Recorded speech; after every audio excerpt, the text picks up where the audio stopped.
Hello everybody, welcome to NEET Crash Course. So now we will be discussing about the synopsis of chapter Human Health and Disease. So health is defined as a complete state of physical, mental and social well-being. So it is not just about feeling physically well, it's about mental as well as your social interaction. It can be brought forth by balanced diet, personal hygiene and regular exercise which help in reinforcing one's health. What exactly is disease? So, whenever there is malfunctioning of one or more organs or systems in the body, generally every disease is characterized by various signs and symptoms. Some of the common diseases in humans, as you all know, the disease causing organisms are referred to as pathogens. So, we will now be discussing about some of the diseases caused by pathogens such as bacteria, viruses, fungi, and even protozoans and worms, which include both roundworms as well as flatworms. And mostly roundworms we are going to focus on. And in that, the first one we are going to discuss is typhoid. It's caused by a bacterium, Salmonella typhi. The most important thing is it is transmitted through contaminated food and water, that is the fecal-oral route. And one classical case in medicine is about Mary Mallon, who is famously called Typhoid Mary, who was a cook by profession, but she herself was a carrier of typhoid and she remained or asymptomatic for many years. What exactly happens in typhoid? In typhoid, it is mostly intestines that are affected. It is a intestinal disease, and here there is high fever, there's constipation, there's severe pain in the stomach, loss of appetite. In severe cases, it may lead to perforation, intestinal perforation, and death. And please remember, all of you, typhoid can be detected using a test which is referred to as Widal test.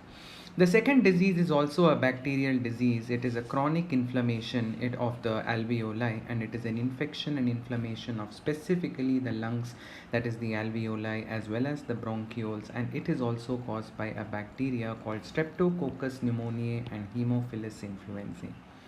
Now, because it is a respiratory illness, it spreads through droplets or aerosols or tiny particles which are generated when a person sneezes or coughs without covering his mouth or his nose.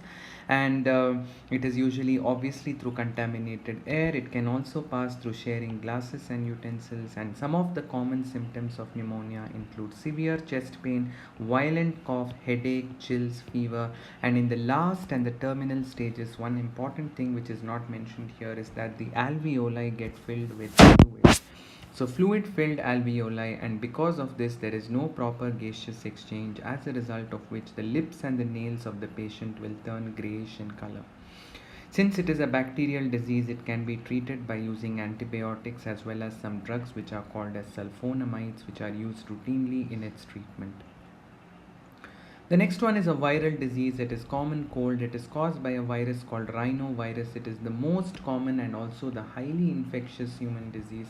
Luckily, it is nothing. It is something which resolves itself in a period of 3 to 7 days. You all know that common cold does not spread through the lungs. It is only in the upper respiratory tract. So remember that it does not reach your lung, and it is again transmitted through infected from the infected person through aerosol. So it is obviously through contaminated air and also through contact with contaminated objects. And most common symptoms include running nose, congestion sometimes, sore throat, headache and chill sensation. And generally the fever or the symptoms of common cold resolve by itself in about 3 to 7 days, even without medication, but with sufficient amount of rest and a fluid diet. The next one is a protozoan disease. It is nothing but malaria. Now, malaria, the causative agent is Plasmodium. Now, Plasmodium is a sporozoan. It belongs to division Protozoa and the kingdom Protista and class Sporozoa. And there are different species that cause malaria, that is Plasmodium vivax, Plasmodium malariae, and Plasmodium falciparum. The most deadly form of malaria is, however, caused by Plasmodium falciparum.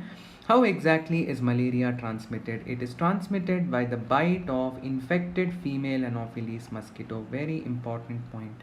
So malaria is transmitted by the bite of infected female Anopheles mosquito.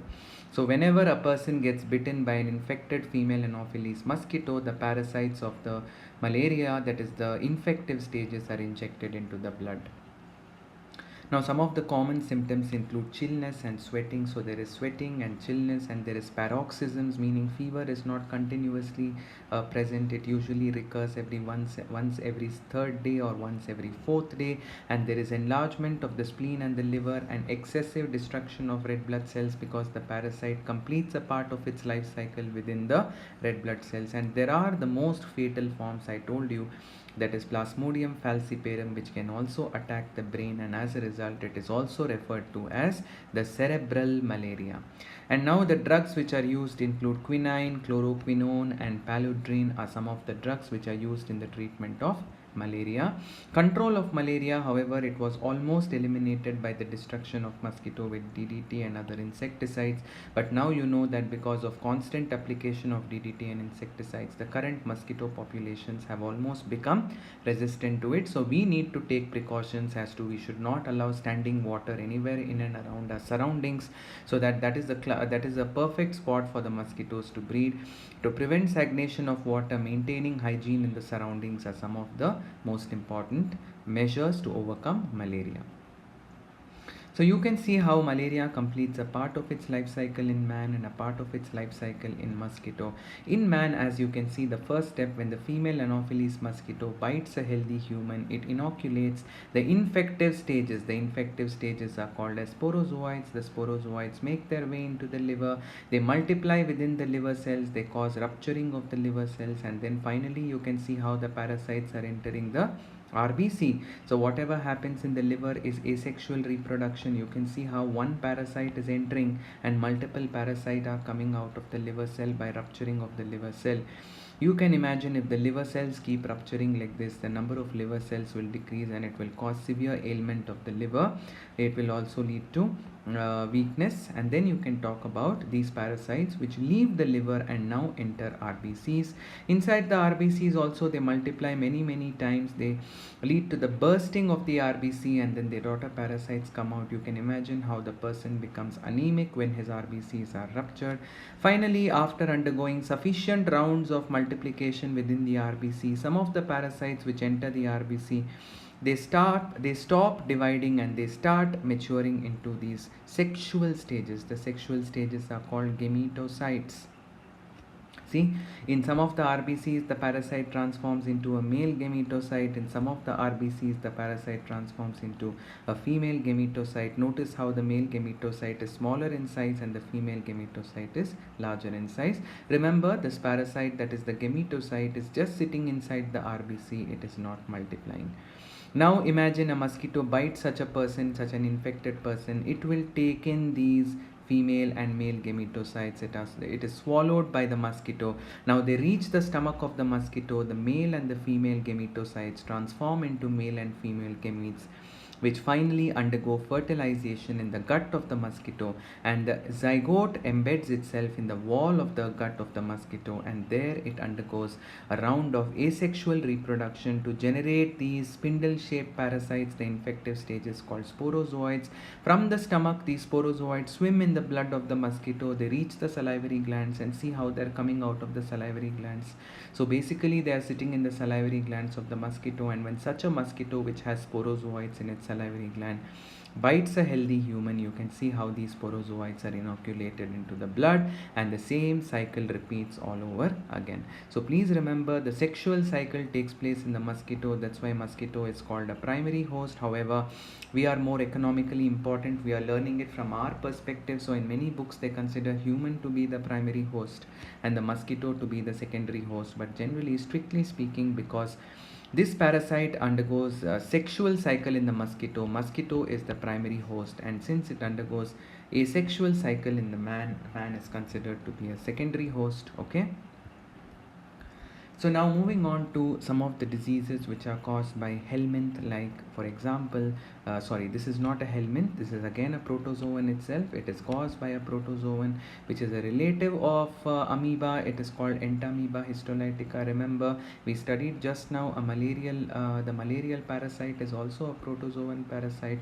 So now we are going to discuss another member of protozoan family, which is entamoeba histolytica.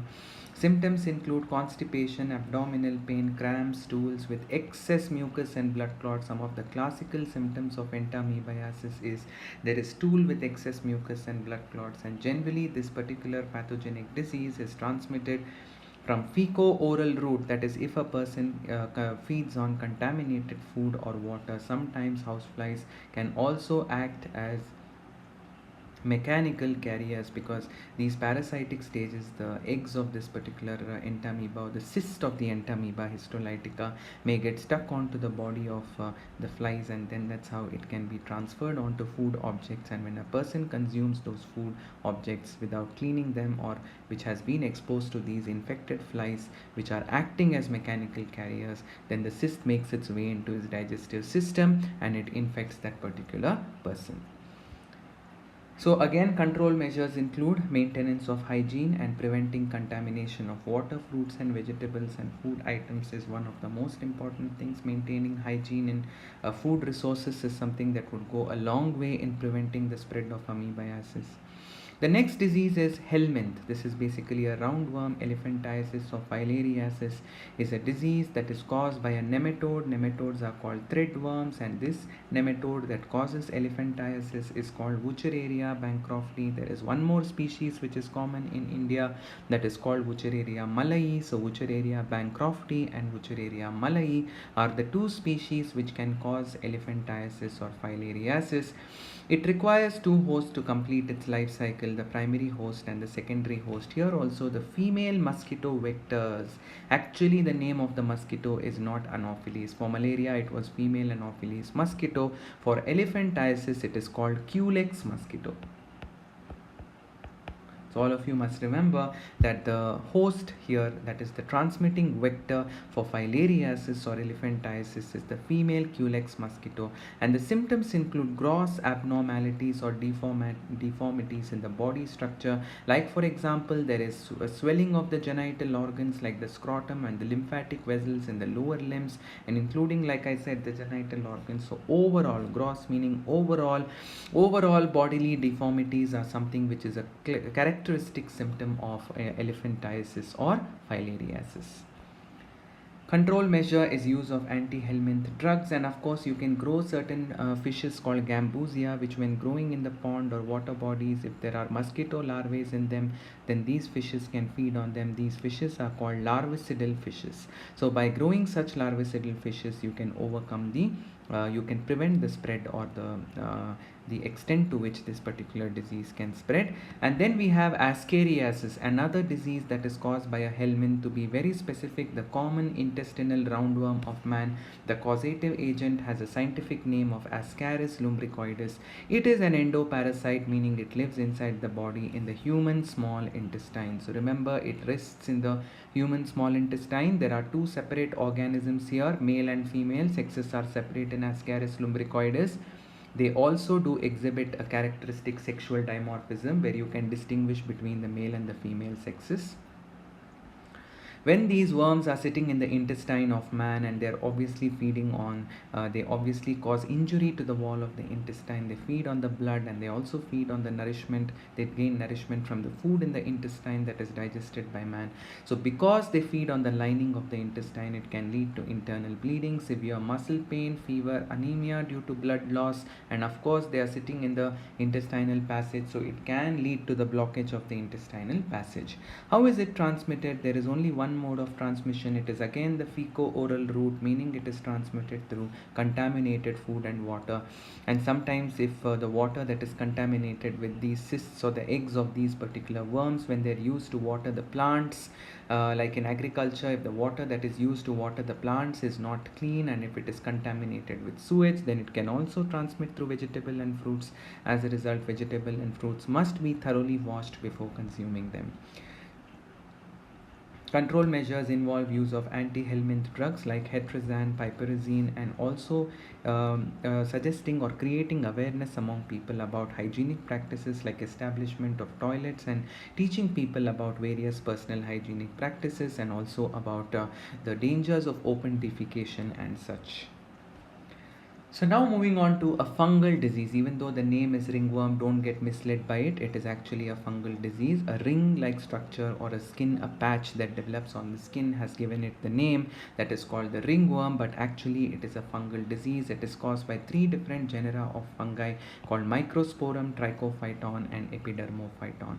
Initially, the skin in that particular region that is infected, it becomes dry and then it starts peeling off in scaly lesions. In small scales, it starts peeling off, and then there is severe intense itching that is seen. It mostly is known to grow in the warmer parts of the body, like for example the skin folds near the groin or the genital region and between the toes, and it also grows on skin, nail and scalp. So mostly it is a fungus that grows exclusively on the surface of the body.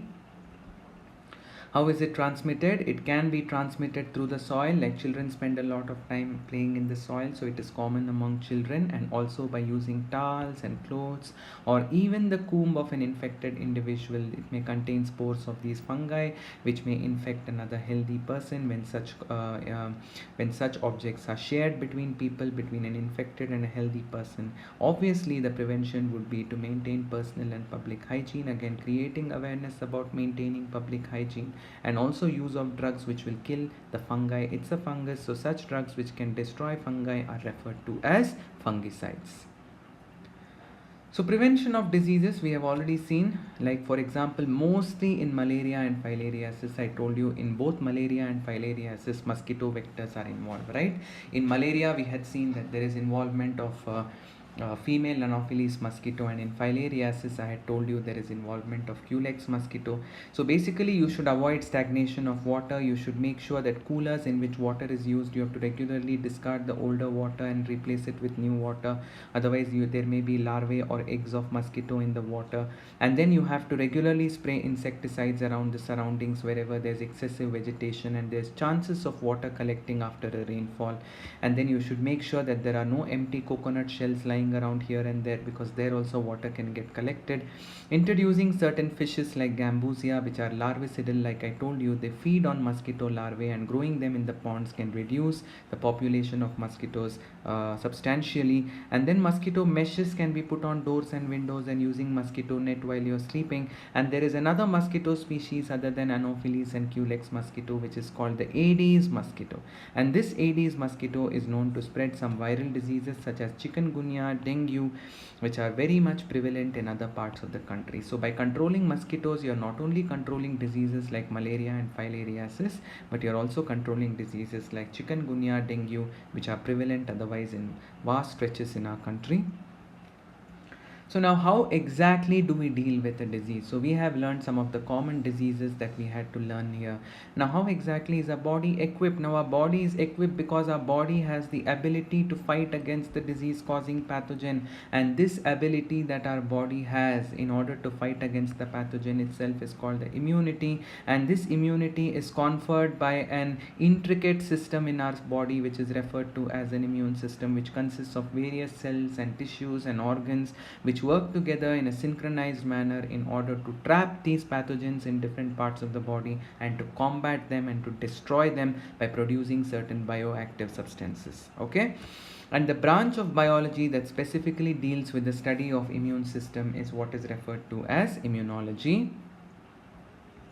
So we can classify immunity, that is the ability of your body to fight against pathogens, into innate immunity and acquired immunity. Innate immunity is something that is you are born with. It is a part and parcel of your anatomical makeup. It is present from the time of your birth. Acquired immunity is something that you acquire in due course of life as you are already exposed to the pathogens once you move into this world, and once you're exposed to the atmosphere, once you're outside your mother's womb. And that which you develop in much later stage, that is after or in due course of your life, is called acquired immunity.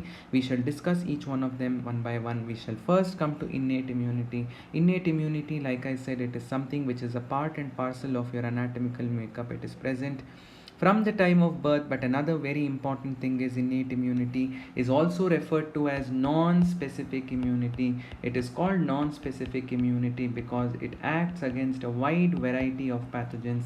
It is not specific to a particular pathogen, and that's why it is referred to as innate immunity or non-specific immunity.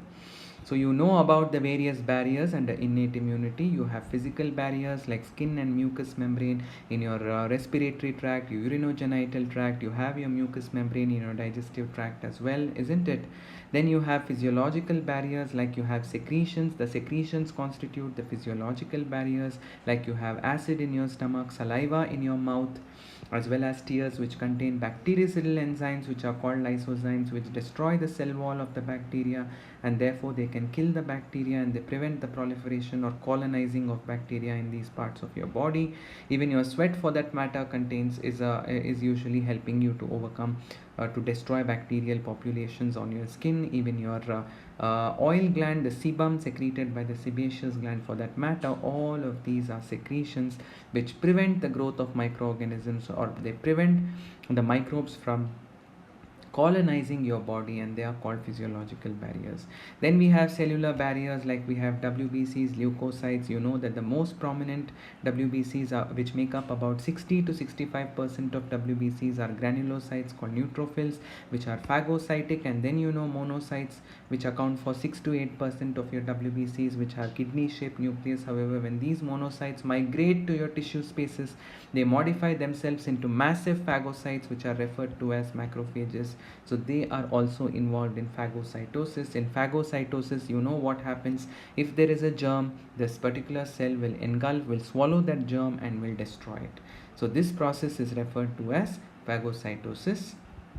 Then you have cytokine barriers. There are certain chemicals released by cells. For example, if you take virus infected cells in your body, they release an alarm signal called interferons, which tells the neighboring cells that there has been a virus attack, and it also gives a signal to the neighboring cells to be prepared for the viral attack, to keep their defenses ready. Such proteins or such components which are released by virus infected cells are referred to as interferons, which come under the cytokine barriers.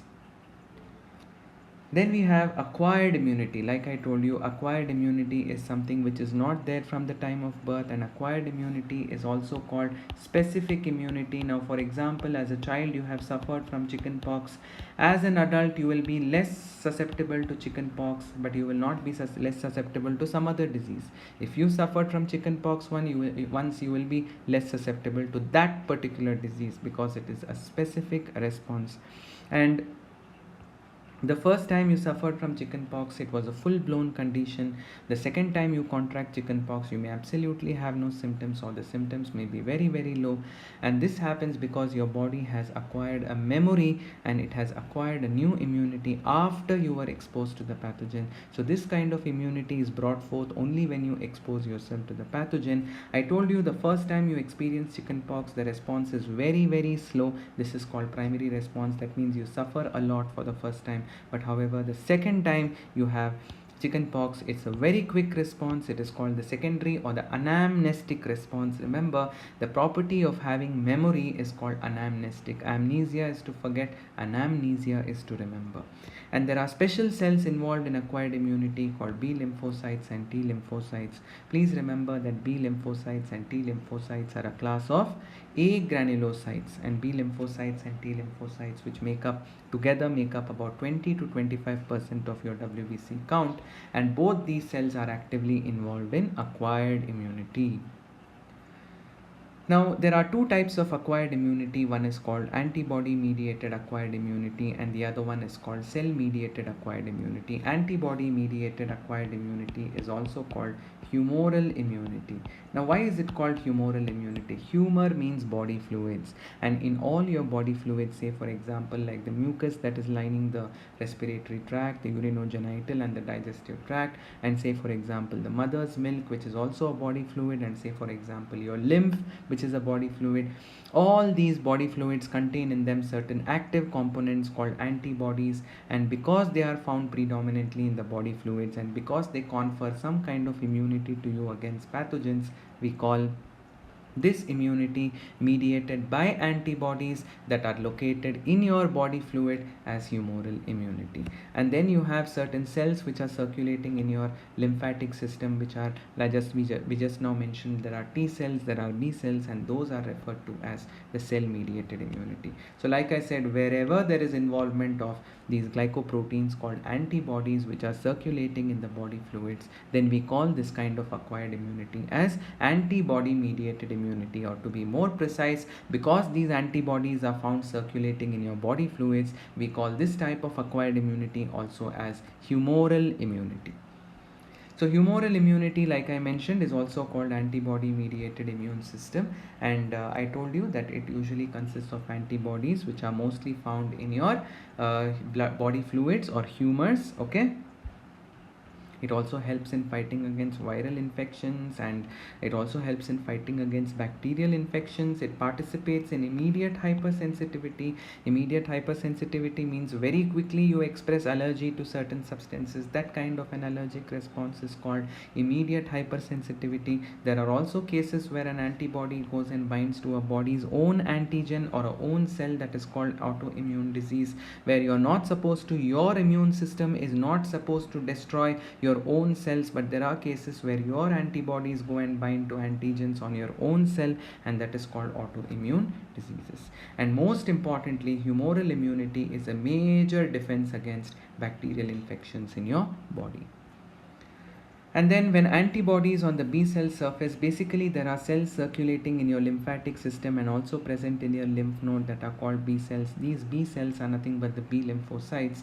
The B lymphocytes actually take their birth in the bone marrow, but they mature also in the bone marrow, and then they start expressing substances called antibodies on their surface. They have membrane bound antibodies, and when they detect a specific antigen is any substance that does not belong to your system. It is any foreign substance which may be a part of the cell wall of bacteria or the plasma membrane of bacteria or a fungus or any other germ.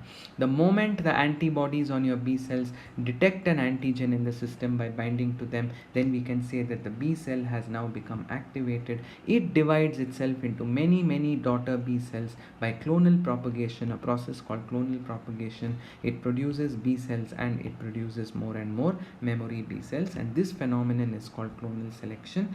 And from the B cells, what happens is further the B cells get activated, and when more and more B cells get activated, some of them differentiate into specialized cells called plasma cells, and these plasma cells do not have membrane bound antibodies. They are the ones which secrete antibodies into the surrounding body fluid.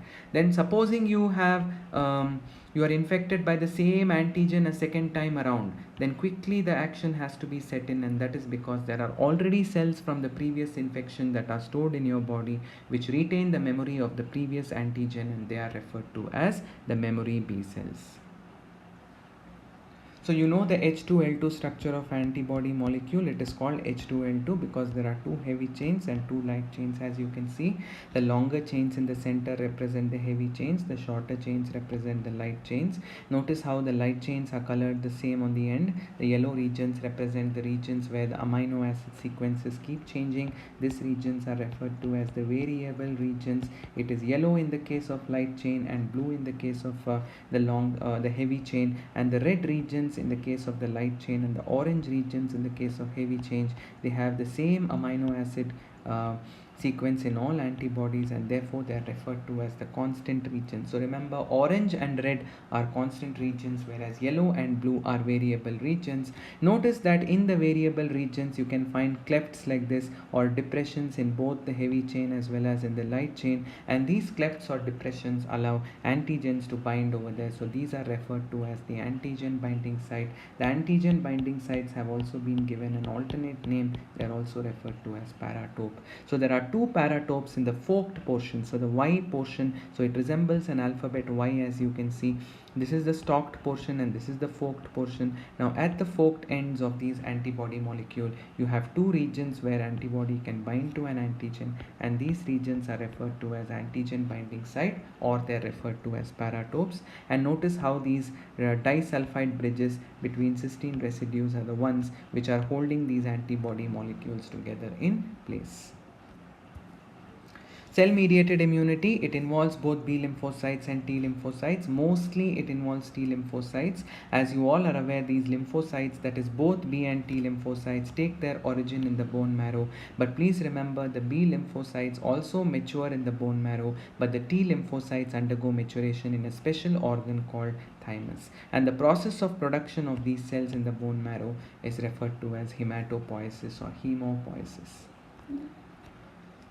Because the T lymphocytes mature in the thymus, this immunity is also called T cell immunity. So you can remember, T for T lymphocyte is nothing but the thymus.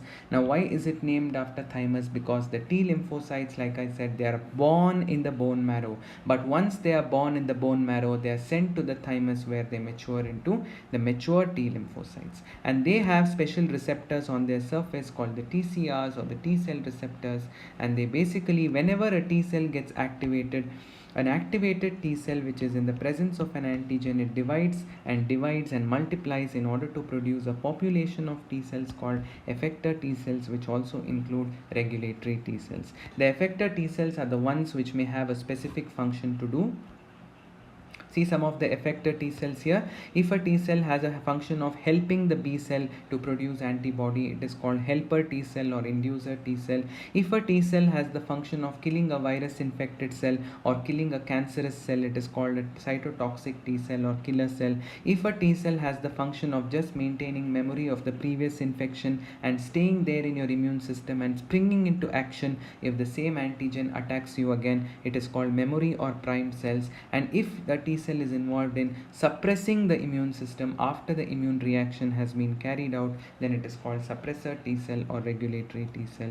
And a T cell can be differentiated into an effector T cell called, so these are cytotoxic cells, like I told you. So there are different fates of a T cell. When a T cell gets activated, it can differentiate into the following effector cells. So whatever I read out here, the helper T cells, the cytotoxic T cells, the memory T cells, as well as the suppressor T cells, all of them are referred to as T effector cells.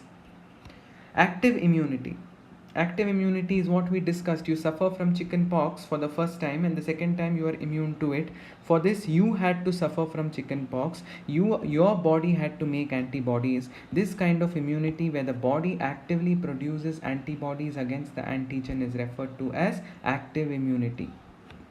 Naturally acquired active immunity is the example that I gave you. During your childhood, you have suffered from chickenpox. Your body will start producing antibodies against the chickenpox antigen, and then later it takes time for the disease to get cured. But then when you grow up and if you encounter the chickenpox causing virus again, the antibodies that you already have in your system will spring into action, and they will lessen the intensity of the infection, or sometimes you may not show any infection at all. So this is something which you acquired naturally by once suffering from the disease.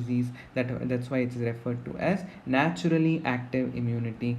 What about artificial active immunity? So basically, in active immunity, your body is the one producing antibodies. In exposure to antigen is any foreign substance that can trigger your immune system, that can bind to your antibody. So when you become exposed to an antigen, your body on its own will generate antibodies. That's why it's called active immunity. For example, if you take vaccines, you have to generate antibody against the vaccines. You can either take a live vaccine or a killed vaccine. Basically, a vaccine is an entire organism which is weakened or attenuated, or it may be an antigenic protein which is a part of the membrane of that pathogen or something like that. So when you take a vaccine, even though you're taking a vaccine, a ready-made dose of the antigen, your body is the one that is going to produce antibodies. Okay. So there are different examples they have mentioned in the previous slide also. You have live vaccines like BCG vaccine, killed vaccines like TAB vaccine for enteric fever. Viral vaccines, you have the oral polio vaccine that is given today, which is the Sabin's vaccine. It contains live but weakened or attenuated forms of viruses. In earlier days, they used to inject the polio vaccine. It was called the Salk injectable vaccine. It was killed form of vaccine. Then there are toxoids. Toxoids are nothing but inactivated toxins which are found in the case of diphtheria and tetanus. To offer immunity against disease caused by diphtheria and tetanus, you can inject the person with toxoids, which are nothing but less potent toxins or inactivated toxins of that particular pathogen.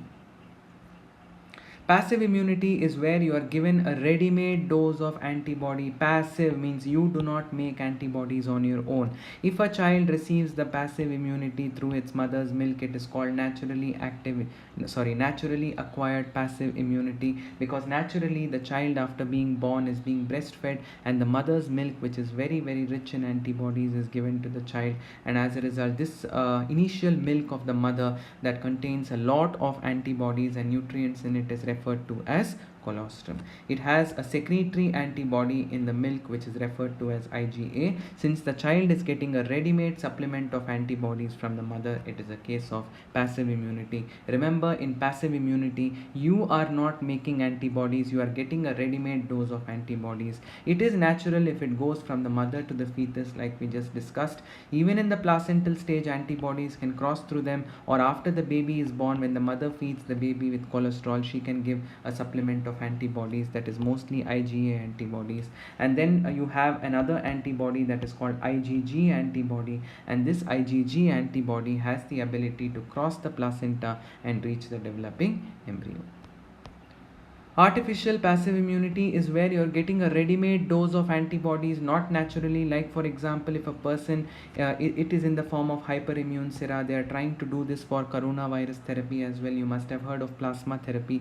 They are taking the blood of already the people who have been cured of coronavirus, because they contain antibodies against the viral particle, and they want to purify those antibody and inject it into terminally ill patients who are suffering in the ICU.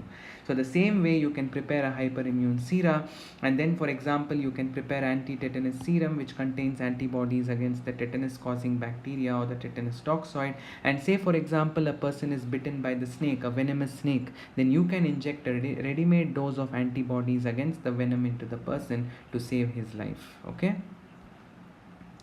Vaccination we have already discussed. Inactivated or weakened pathogens, sometimes only the components of that particular pathogen like membrane or cell wall can be used as a vaccine. Basically a vaccine triggers your own body to produce antibodies, but vaccine is not something which you are acquiring naturally, so it comes under artificially acquired active immunity. Active because if you inject the vaccine into your body, the one who produces antibodies is you yourself. You cannot get a ready-made dose of antibodies, you are just taking in a vaccine, but antibodies is being produced by you yourself, so therefore it is a type of artificially acquired active immunity. Immunization is what I told you about the snake venom, that is in the case of preformed antibodies, which are also called antitoxin, are introduced into the person who is suffering from a snake bite from a venomous snake, and when you inject the ready-made dose of antibodies, the antibodies will react with the venom of the snake, and it can prove to be a lifesaver to the person who has been bitten by the snake. It is referred to as passive immunization. Allergies are overwhelming or exaggerated responses of your immune system to a specific agent, which are referred to as the allergens which are present in your body. The substances to which such immune responses are produced or allergy causing agent is referred to as an allergen. Whenever you are suffering from an allergy, you are producing a specific type of antibody that is called IgE antibody. Symptoms include sneezing, watery eyes, running nose, and difficulty in breathing. And causes of allergy, it may be due to n number of chemicals which are released in your body, such as histamine and serotonin, which play a very important role in allergic response. The cells of the areolar connective tissue which secrete histamine and heparin, or histamine and serotonin, are the mast cells. Autoimmunity, I had told you, the higher vertebrates have the ability to distinguish between foreign or non-self and self, which is nothing but our own cells and organs and organisms, to be very precise, organs or cells you can say. But when we lose the ability to distinguish between self and non-cells, sometimes our immune system will start attacking our own body, because it's basically, our immune system is meant to protect our body, but in the case of autoimmune disease, the immune system starts attacking its own cells, its own body cells, and that's why it's a genetic disorder. It is called autoimmunity. There are primary lymphoid organs in our body where the cells take birth and where they mature up to a certain extent, like for example bone marrow and thymus. I told you your B cells mature in the bone marrow. And then there are peripheral lymphoid organs like nodes, tonsils, lymph nodes, spleen, tonsils, and lymphocytes, which are basically what are referred to as the battleground where the fight between the foreign antigen and your cells and antibody takes place. So basically primary lymphoid organs are where the soldiers are trained, and peripheral lymphoid organs are where the final battle takes place. Bone marrow involves production of blood cells and lymphocytes, okay, and it also is the major, please remember B for bone marrow. Although B is not named after bone marrow, it is named after a cloacal lymphoid organ that is called bursa of Fabricius in birds, but for your convenience you can remember B for bone marrow. Bone marrow is something where these B cells take birth as well as they mature over there. Thymus is a lobed organ present below your breastbone and above your heart. It is largest in size when you take birth, but gradually it reduces in its size and therefore immune power decreases as we grow older. Please remember, thymus is where the T lymphocytes which have migrated from the bone marrow, they are called thymocytes. They attain maturity. They get a license to take part in the immune reactions. They get a license to take part in the stimulus of the immune reactions. Spleen is something which acts as a graveyard of RBC because it is involved in blood filter, and spleen is also a very important thing you should remember here is it is a storehouse of erythrocytes, and older and worn out erythrocytes are basically destroyed by the spleen. Lymph nodes are solid structures, and lymph nodes are also primary sites where all the B cells and macrophages are all present, and the fight against the antigen takes place in the case of the lymph node. And lymphoid tissue, about 50% of the total lymphoid tissue is distributed in your mucosal tissue, like the lining of your respiratory, urinogenital and digestive system. It constitutes what is called MALT or MALT, which is mucosal associated lymphoid tissue. And then moving on to AIDS, acquired immunodeficiency syndrome. Now these are nothing but infectious diseases which do not have any cure. It was first reported in 1981, and in the last 25 years it has killed more than 25 million people. If you know the replication cycle, HIV has a single-stranded RNA as its genetic material. Such a virus having RNA as its genetic material is called as retrovirus. Now this is the animal cell, which is the cell that HIV infects. It is mostly macrophages and T lymphocytes, and see how the virus is attacking the cell. The entire virus does not enter inside. It is only the single-stranded RNA that enters inside. Notice how the single-stranded RNA gets converted into double-stranded viral DNA by reverse transcriptase enzyme, which is following the opposite of central dogma in this particular case, where RNA is getting converted to DNA, and this happens in the presence of reverse transcriptase enzyme, which is already a part of the retrovirus. And then what happens is the viral DNA becomes a part of the host DNA. It hijacks the cell and it starts preparing new viral RNA. New viral RNA will produce new viral proteins, and all of them get assembled into new viral particles called virions, which finally bud off from the host cell. While the virus is budding off from the host cell, the host cell is still alive. Of course, when all its energy resources get depleted, then the host cell is also going to die. Now all these viruses which come out are ready to infect new host cells. Okay. So NACO is taking a lot of steps in prevention and control of HIV, and even the World Health Organization has taken up several measures in order to bring HIV under control. The next type of disease is cancer. Cancer is a non-communicable disease because it cannot spread from one person to another. Cancer is mostly cancer as a word refers to those cells which can spread from one part of the body. They are called malignant tumors. But then if there are cells multiplying in the body which remain in a particular organ and which do not get transported via the bloodstream to other parts of the body, then it is referred to as a benign tumor. So a benign tumor is something which is localized, which stays in one place in the body. A malignant tumor is something which keeps getting spread from one part to another part, which is more dangerous. Cancer usually refers to malignant tumors. Okay.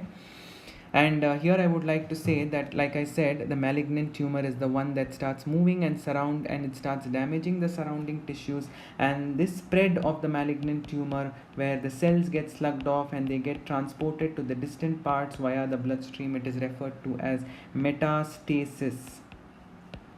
Let me rewrite it for you. It is called metastasis. Metastasis means the cells from one particular tumor will get slugged off, will get shed off, they will enter the bloodstream and they will migrate to the distant organs and they will settle over there and they will cause formation of cancer in those organs as well.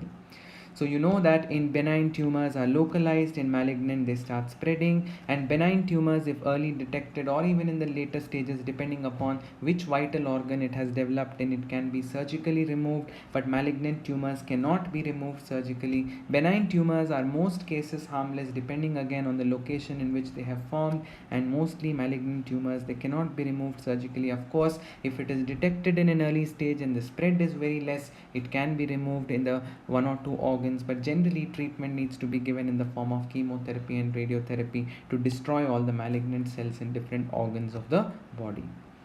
So cancer can be classified into carcinoma, which is the cancer of epithelial cells, sarcoma, which is the cancer of mesodermal cells, lymphoma, which is the cancer of lymphocytes, which you know are agranulocytes, a class of WBCs, and leukemia is the cancer which is affecting the bone marrow and mostly the WBC forming marrow cells, the hematopoietic cells, which give rise to WBCs. The most common form of leukemia is the blood cancer, where there is excessive amounts of WBCs in the cells in the blood.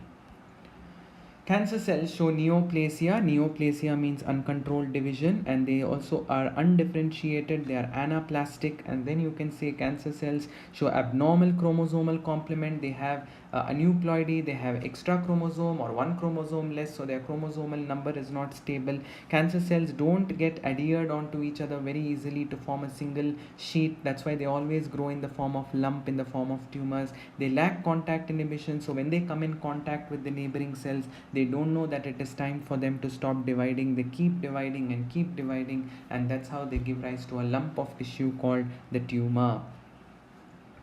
Malignant cancer, like I told you, it can spread through other parts of the body. I was telling you it is called metastasis. And then you have increase in number of lysosomes, there is reduction in mitochondrial cristae, and more debris and very dirty looking cytoplasm. If you look at a cancer cell under the microscope, it has a shabby looking cytoplasm because of lot of cell debris in it. Causes of cancer: there are physical agents, there are chemical agents, there are biological agents. Generally, a cancer causing agent is referred to as carcinogen. Types of carcinogen: it may be UV light, X-rays and gamma rays, which are called physical carcinogens.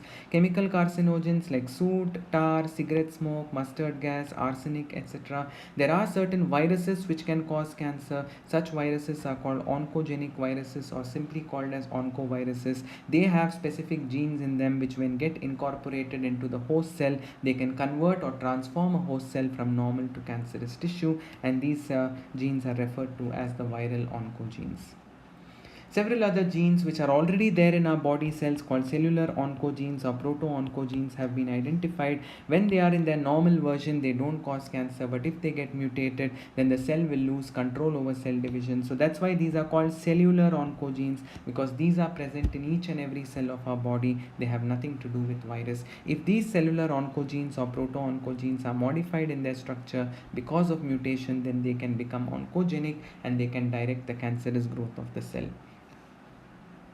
Some of the viruses which can cause cancer, or which can incorporate these oncogenes into the host cell: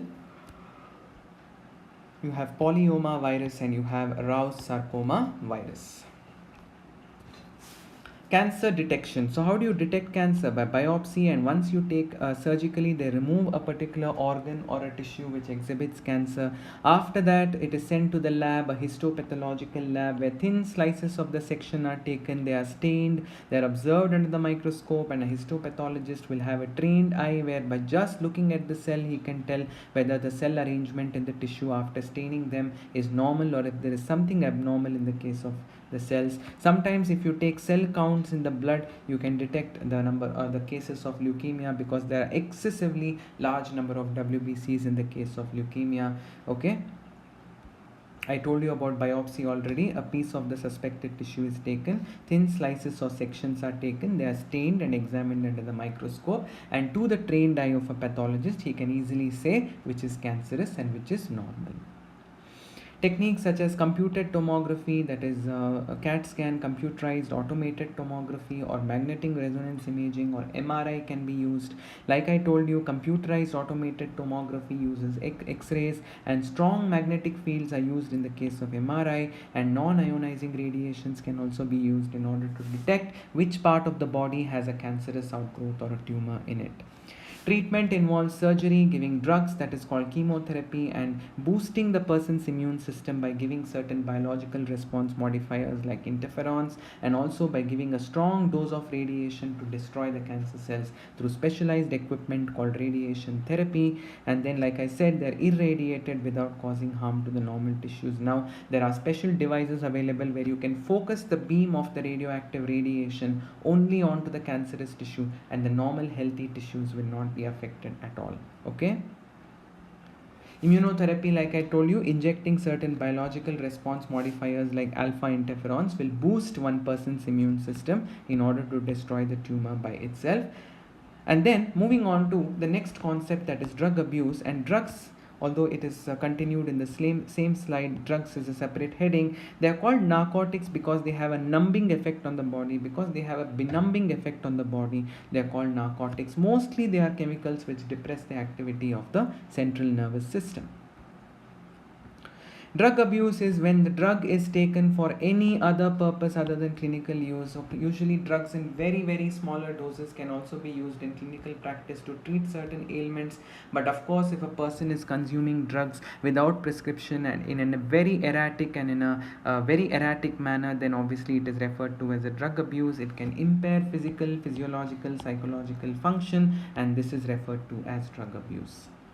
Types of drugs include sedatives like barbiturates and benzodiazepines, which put us to sleep, analgesics, which are painkillers like opioids, morphine, and heroin, and then you have stimulants, which keep your mind alert, like coffee and tea, and hallucinogens, which bring forth altered thoughts and perceptions, like lysergic acid diethylamide or LSD. Opioids are morphine and heroin. They mostly bind to opioid receptors. Surprisingly, we have naturally occurring opioid receptors in our brain and central nervous system, as well as in our gastrointestinal tract. Morphine is obtained from the latex of the poppy plant, and it is a sedative and a painkiller. Please remember, morphine is something which is routinely employed in patients after surgery in order to relieve them from pain. And heroin is a modified form of morphine, which is called diacetyl morphine. It is also a crude form of it, is referred to as the smack. It is taken either by smoking or by injecting directly into the bloodstream. It acts as a depressant. It has a pain overcoming effect, or it numbs the pain, and therefore it is belonging to a category that is called painkillers. Cannabinoids are those which can induce altered thoughts and perceptions. So cannabinoids can be considered as a group of hallucinogens, and these cannabinoids bind to cannabinoid receptors specifically that are present in the brain. Natural cannabinoids are obtained from cannabis sativa, that is Indian hemp. There are various modifications like marijuana, hashish, ganja, and charas, which are all produced by various combinations of inflorescence flower tops, that is either male flower tops or female flower tops, and leaves and resins, which are sticky secretions on the hair of the stem in the plant, which is nothing but the Indian hemp, which is called the cannabis plant. Usually cannabinoids are taken by inhalation or oral ingestion, and they mostly have a very severe effect or a very pronounced effect on the cardiovascular system. The third category is a stimulant, that is coca alkaloid or cocaine. It is obtained from a South American plant which is referred to as Erythroxylon coca. It mostly interferes with the transmission of a neurotransmitter in our central nervous system in our brain, which is called dopamine. It is taken by smoking. It has potential stimulating action on CNS and produces a sense of euphoria, and also it increases this alertness in the particular person, and it makes the person feel intense happiness, which is referred to as euphoria. So this is something which is a classical feature of stimulant drugs like coca alkaloids or cocaine. Hallucinogens, we've already studied cannabinoids and the hallucinogens, but then you also have plants like Atropa belladonna as well as the Datura species, which do have certain hallucinogenic properties. Then LSD, lysergic acid diethylamide, which is the source is ergot, which is Claviceps purpurea, that is a fungus. And then there are barbiturates, amphetamines, and benzodiazepines. LSDs are also routinely used in treatment of depression and insomnia under a certain concentration or a dosage. Of course, if it is used beyond that and erratically used without any prescription, then it becomes a case of drug abuse. Tobacco, which is usually chewed or smoked, and nicotine that is present in the tobacco, which is the active drug in the tobacco, is what is a stimulant. It keeps the person alert. It also ensures that the person's adrenal gland is constantly producing a lot of adrenaline and noradrenaline, which constantly keeps his blood pressure and heart rate very high, and therefore in the long run it can lead to cardiovascular diseases. Smoking is associated with increased incidences of cancer of the lung, cancer of the urinary bladder, cancer of the throat, bronchitis, that is inflammation of the bronchial tubes in the lungs, emphysema. In emphysema, what happens is the surface of the alveoli get damaged, and coronary heart disease, where there is a blockage in the coronary artery which supplies oxygenated blood to the wall of the heart, and gastric ulcer, because of these which increase what is referred to as the blood pressure, and there may be excessive production of gastric juice, which may result in gastric ulcer in case of smoking also, because basically it is a stimulant. It alerts your body, and it mostly constantly puts you in a stressful situation, constantly produces adrenaline and noradrenaline in your system. Tobacco chewing is associated, of course, chewing or oral tobacco is due to a major cause for a form of oral cancer in the oral cavity. And also, if you smoke tobacco, there is a lot of carbon monoxide in it, and this carbon monoxide can irreversibly bind with your hemoglobin, and thus it can bring forth oxygen deficiency, because it irreversibly forms a complex called carboxyhemoglobin with your hemoglobin. That means your hemoglobin is now not free to carry oxygen, and therefore there is devoid or deficiency of oxygen in your body tissues. And alcohol is both a depressant and it affects the central nervous system. Alcohol is also a form of a chemical which alters your physiology, and therefore it is included in the drug abuse. Basically, alcohol depresses or suppresses the activity of your central nervous system. That's why it is called a depressant, and of course, like I just mentioned, it affects your central nervous system. Adolescence means a period and a process during which a child becomes mature in his or her attitude and effectively participates in the society. Sometime between 12 to 18 years of age is referred to as adolescence. What are the causes of drug abuse, especially in adolescence? There is need for curiosity and adventure, and that is generally happening because children get influenced by how their peers think and how things are portrayed on social media or on television or on movies or whatever it is, and then therefore they feel that they need to do it. They're curious and they need to do it for adventure and excitation and to be accepted by a certain group, isn't it? And also this constant use of drugs will increase the tolerance level, and so as you keep consuming drug, the amount of drug you need to satisfy or to create that euphoric sensation in you keeps increasing. Therefore the tolerance level keeps increasing, and suddenly if there is a stop in the dose of drugs, if it is abruptly discontinued, then the person will exhibit characteristic and unpleasant symptoms which are referred to as withdrawal symptoms, like anxiety, nausea, sweating, shakiness, etc. Addiction, like I said, is a physiological attachment to whatever effect, like we said, intense happiness, a temporary feeling of well-being, a temporary benumbing of all pain and all sad feelings in the mind, and the person gets psychologically attached to that, and that is called addiction. Dependence is where the body is so dependent on the drug that whenever you cut the drug supply, the body starts exhibiting certain characteristic and unpleasant withdrawal syndrome, and this is called dependence. And like I said, that with independence, how do you know that a person has become irreversibly dependent on the drug? When he starts exhibiting withdrawal symptoms like anxiety, shakiness, nausea, sweating. That is if you cut off the drug supply. Okay, so with this, I hope the synopsis of human health and disease is completed. Yeah, we are left with some of the other effects also. Immediate effects include the person will resort to reckless behavior, vandalism, destroying objects, and violence, and it can lead to coma and death. and a combination of drug and alcohol intake can ultimately immediately lead to death in certain cases. Most common warning is that a person, there is a drop in academic performance, and whatever he used to be interested in once upon a time, he shows a complete lack of interest in personal hygiene and also his routine hobbies and something that he was very much interested in. He shows withdrawal and he isolates himself from the family. He shows aggressive and rebellious behavior. There is a drastic change in his eating and sleeping habits, and there's fluctuation in weight and loss of interest in hobbies, like I mentioned.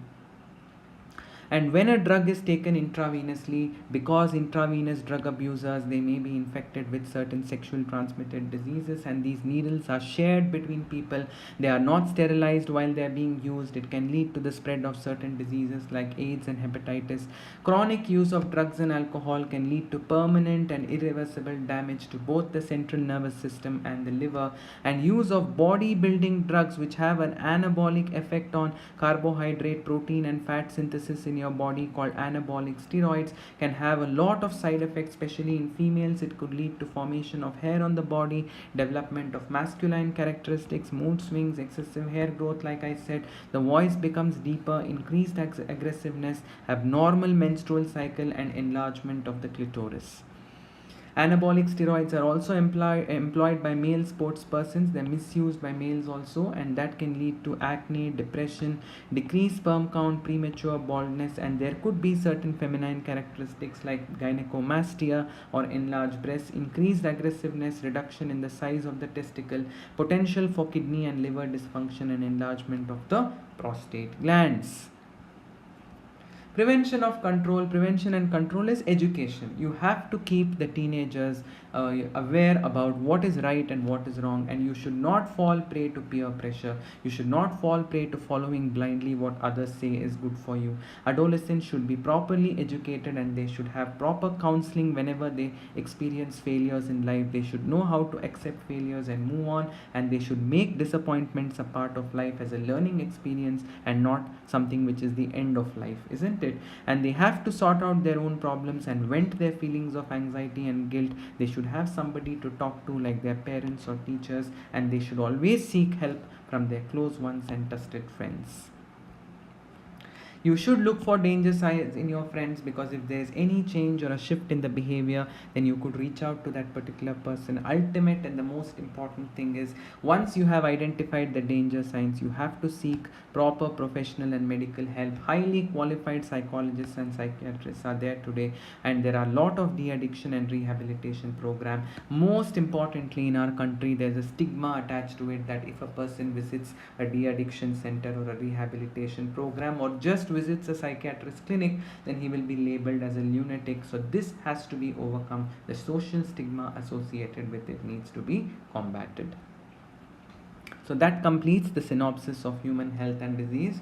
Now moving on to animal husbandry. What exactly is animal husbandry? Actually, I am repeating here that this animal husbandry actually comes as a part of the chapter that is strategies for enhancement in food production, but this is the animal part of it, the zoology part of it. So this is being dealt with in a separate chapter called animal husbandry. So in animal husbandry, you are raising your breeding and raising of livestock. What is livestock? It includes cows, buffaloes, pigs, horses, cattle, sheep, camels, goats, etc. Basically, the ultimate thing here is they are useful to humans. They give certain products which are beneficial to mankind. It is extended also into poultry farming and fisheries, and when you talk specially about fisheries, it could include rearing. You are culturing the fishes in a pond, you are catching them, you are selling them and their products. It could also include mollusks like shellfish or crustaceans like prawns and crabs. There are a lot of animals which are being reared and which are being bred and raised under animal husbandry. It could be bees, it could be silkworm, prawns, crabs, fishes, birds, pigs, cattle, sheep, camels, etc. Ultimately, we get products like milk, egg, meat, wool, silk, honey, etc. So basically, it is for our own consumption. It is estimated that more than 70% of the world livestock population is in India and China. However, the contribution to the world farm produce is a meager 25%, means our productivity is very, very less. That means we need to introduce certain novel techniques, certain modern techniques to improve the productivity. Even though the population is of livestock, of animals, contributes to 70%, the amount of produce is so less, it is just about 25%. First, let us talk about dairy farm management. Dairying is usually you are breeding of cows and cattle, that is mainly for milk and milk products, that is called dairying or dairy farm management. You have to select good breeds, both quality wise and quantity of yield wise, and most importantly they should be resistant to diseases. You should house them well, you should provide them with adequate water, and you should maintain them in disease free conditions. You should feed them in a scientific manner, you should provide them with enough amount of food or fodder and water. They should be maintained in sufficient cleanliness and hygiene in wherever they are housed, and even their bodies should be maintained in a good condition. Regular inspection should be done and proper record keeping should be done, and regular visits by the veterinary doctor who will take a look at the farm animals and ensure that there is no origin of any disease, because if a disease is found it may spread in no time to all the healthy animals in the farm. So regular visits by the veterinary doctors are very, very important component of dairy farm management. Now, if you think of poultry, what exactly is poultry? It is a class of domesticated fowl. Fowl refers to birds. The birds are mostly chicken and duck, but it also includes turkey and geese. Mostly poultry includes meat only of these birds, that is, it may include other birds also. It generally refers to the meat, but it may also include eggs of these birds. Okay. What are the components? Just like we saw the components of dairy farm management, what are the components of poultry farm management? Selection of disease free and suitable breeds, of course, the quality of the breed, the quantity of the yield, the quantity of meat, the quantity of egg it is going to produce. It should be very, very large, and then they should be housed in proper and safe farm condition. They should be given proper feed and water, and hygiene and health care of the birds is of prime importance in this particular case. What exactly is a breed? You should understand the meaning of a breed. A breed is a group of animals that is related by descent. That means they have a common ancestry. They are similar in most of their characters, like they look similar, they have same features, they have same size, they have same configuration or relative sizes of their forelimb, hind limb, the neck, the trunk, the head, etc. That's called the configuration. So when all of these match and when they all came from the same ancestor or they are related by descent, then we refer to them as the breed. What is inbreeding? Now there are two types of breeding mechanisms that we are going to learn. One is called inbreeding and one is called outbreeding. Inbreeding is where you're constantly mating more closely related individuals within the same breed for 4 to 6 generations. Why would you want to keep breeding animals belonging to the same breed? Because you want to make them homozygous. By making homozygous, what is the advantage? You are going to expose harmful recessives, and you are conducting selection at every step, and you are also making sure that by creating homozygotes you are selecting all the stronger characters, and you are also exposing the harmful recessives. But ultimately it leads to inbreeding depression, because you're constantly mating close related animals. There is no introduction of variation from outside population, and therefore gradually their fertility and productivity will decline, and this decline in fertility and productivity is referred to as inbreeding depression. Outbreeding may be of three types: outcrossing, crossbreeding, or interspecific hybridization. Outcrossing is where you can cross two different animals which belong to the same breed but which do not have any common ancestor in the past 4 to 6 generations. Crossbreeding is where you cross two different breeds. For example, when you cross two different, one is a native Indian breed of sheep with a foreign breed, like for example the Bikaneri Eve and the Merino Ram, you will get a breed which is called a Hisardale in Punjab, that was obtained in Punjab. It is a cross breed because you cross two different breeds. When you cross two different species of animals, for example, if you cross a donkey with a horse, you end up with a mule. So you're crossing the species boundary or the species barrier. In this case, it is referred to as interspecific hybridization. Controlled breeding experiments. The first one is artificial insemination. Artificial insemination is where the semen collected from a superior bull is artificially introduced into the reproductive tract of the superior cow. Now for this, the semen can be collected in any part of the country. It can be stored in liquid nitrogen. It can be transported over long distances. There is no need to bring the two animals together. There is no need of normal mating, so you can overcome the problem. Sometimes if you want to crossbreed, the mating behaviors may be different and they may end up becoming aggressive with each other instead of mating normally. You can overcome such problems associated with natural matings by using artificial insemination.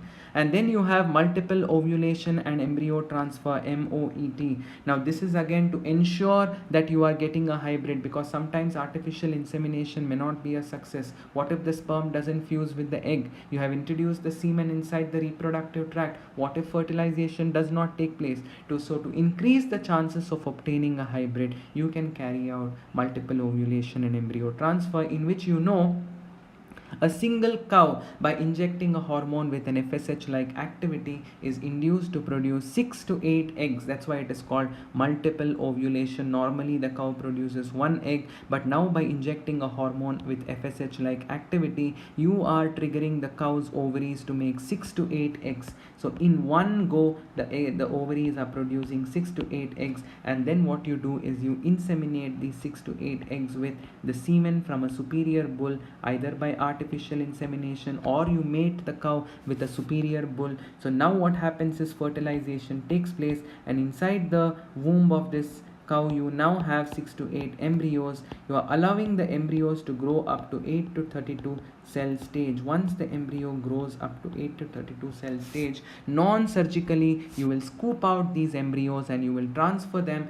to the uterus or to the womb of 6 to 8 different cows, and then they become the surrogate mothers. So in one go you are getting 6 to 8 calves. At what stage should these eggs be transferred from the mother, from the donor cow to the surrogate cow? The eggs have to reach a stage of cleavage, that is 8 to 32 cell stage. When they are of the 8 to 32 cell stage is when you pick up these embryos non-surgically, you scoop them out and you transfer them to 6 to 8 different cows. Those cows are only housing these embryos in their womb. They are not the genetic or the biological mothers, they are just the surrogate mothers. This has also been performed in cattle, in sheep, in rabbit, in buffalo and mare. It is mostly to increase the herd size, because like I told you, you are stimulating the cow to produce 6 to 8 eggs at a given time. So in one go you are obtaining 6 to 8 calves. You can increase the size of the herd over a very short period of time. So please remember,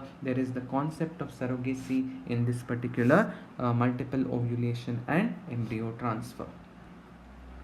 What is beekeeping? Beekeeping, the technical term for beekeeping is apiculture, maintenance of honeybee hives or the production of honey. Honeybees not only produce honey, they also produce beeswax, which is used in cosmetics and polishes. Most common species of honeybee include Apis indica. So in India, you should remember this. The most commonly reared species of honeybee is Apis indica. What are some of the important points one should remember for successful beekeeping? One should have knowledge of nature and habits of honeybee. One should select a suitable location to keep the beehives, mostly where there are lot of flowering plants, there are lot of crop plants which require pollination by honeybees. You should also learn about catching and hiving the swarms, dealing with groups of honeybees in a way not to drive them crazy or to make them aggressive, but to deal with them in a very patient manner, and so that they don't sting you, they don't end up getting aggressive or moving to a different place, or they don't end up stinging you. Of course you will be wearing protective equipment for that, isn't it? And then management of beehives during different seasons, how their behavior changes, how you need to manage them to ensure that you get maximum yield in the major season, isn't it? Handling and collection of honey and beeswax, how you collect honey, where you store honey, and how you collect the beeswax, and how you pass it on to the commercial establishment which is involved in making cosmetics and polishes of all sorts. So these are the important points which one has to remember in apiculture. Bees are pollinators of many of our crop plants, like for example sunflower, brassica, mustard family, apple and pear, mostly flowering plants. Bees love flowering plants plants, because that's where they get a lot of pollen and they get a lot of honey from them, because the flowering plants, the flowers have nectar, and the bees usually collect the nectar in the crop, they regurgitate it, and that is what is the honey. Keeping beehives in crop fields during flowering periods increases the pollination efficiency and improves. So it not only gives you a better yield, but it also reinforces your agricultural practice. You will make sure that your agricultural field is giving you a lot of fruits and lot of seeds. That is because they were thankfully pollinated by the honeybees, whose hives you also had somewhere in the nearby vicinity. So fisheries is an industry that is mostly devoted for catching, processing and selling of fish. Not only the fin fishes which have fins on them, which belong to phylum Chordata, also the shell fishes like I had talked about, like mollusca, which have a shell of calcium carbonate. Also aquatic animals like crustaceans like lobsters and prawns and shrimps and crabs, isn't it? Then you have freshwater fishes. You have to learn the names of some of the freshwater edible fishes like catla, rohu and common carp. Some of the marine fishes which are edible and which are cultured in fisheries are hilsa, sardines, mackerel and pomfret. Fishery has a very important role to play in our Indian economy. It has provided income and employment to millions of fishermen and farmers. It is the source of livelihood for many living in the coastal regions. And now there have been new techniques which have been developed in fisheries like aquaculture and pisciculture that have been able to increase the yield or production of fishes. Aquaculture means it is culture of any kind of an aquatic animal, even plants. Pisciculture specifically deals with culturing of fishes that have fins that belong to phylum Chordata. And of course, today there has been sufficient development and fishery industry is thriving, it is flourishing in our country. And this stage where there is development and flourishing of fishery industry, this phenomenon is referred to as blue revolution. Like how in plants we had learnt about green revolution, for fishery industry where today it is thriving and it is flourishing and contributing greatly to our economy, we consider this as blue revolution. So with this we complete the synopsis of animal husbandry. Thank you.